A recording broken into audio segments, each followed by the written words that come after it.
अब राजस्थान की बात करते हैं, जहां हिजाब को लेकर विवाद ने तूल पकड़ा है और शैक्षणिक संस्थानों में हिजाब पहनने को लेकर बैन लगाने की तैयारी की जा रही है। खबर है कि भजनलाल सरकार अब हिजाब पर प्रतिबंध लगा सकती है, जिसके बाद मामले को लेकर प्रदेश की सियासत गर्मा गई है। प्रदेश के शिक्षा मंत्री मदन दिलावर ने मामले में शिक्षा विभाग को आदेश दिया है। दूसरे राज्यों में हिजाब बैन के स्टेटस की रिपोर्ट तैयार करने को कहा है। साथ ही राजस्थान में इसका क्या प्रभाव पड़ेगा, इसकी भी रिपोर्ट तैयार की जाएगी। उन्होंने कहा कि स्कूलों में सभी छात्र छात्राओं को तय ड्रेस पहनकर आने का नियम सख्ती से पालन करना होगा। शिक्षा विभाग उच्च स्तर पर मामले में रिपोर्ट तैयार करेगा और उसे शिक्षा मंत्री मदन दिलावर को भेजा जाएगा।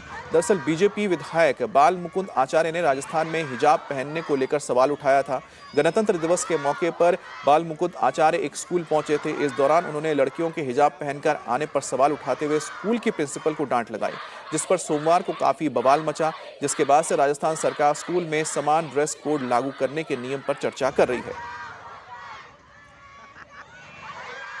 तो अब राजस्थान में हिजाब को लेकर सियासत गर्मा गई है। सूबे के मुख्यमंत्री भजनलाल ने कहा है कि वो दूसरे स्टेट्स जहां पर हिजाब को लेकर क्या स्टेटस है, उसको लेकर किस तरह के नियम है, उसकी एक रिपोर्ट तैयार की जाए। शिक्षा विभाग को इसके बारे में बताया गया है और शिक्षा मंत्री को भी आदेश दिया गया है, और साथ ही इसका राज्य में क्या इम्पैक्ट हो सकता है, क्या असर हो सकता है, उसको लेकर भी एक रिपोर्ट मांगी गई है।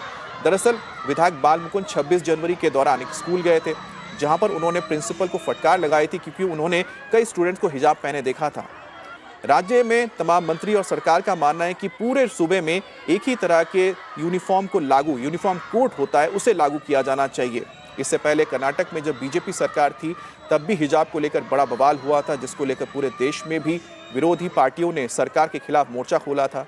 अब एक बार राजस्थान में फिर से हिजाब को लेकर जो विवाद खड़ा हो रहा है, ऐसे में विपक्षी पार्टियां और साथ ही सत्ता में मौजूद कांग्रेस, सत्ता में मौजूद बीजेपी क्या स्टैंड लेती है, वो देखना होगा।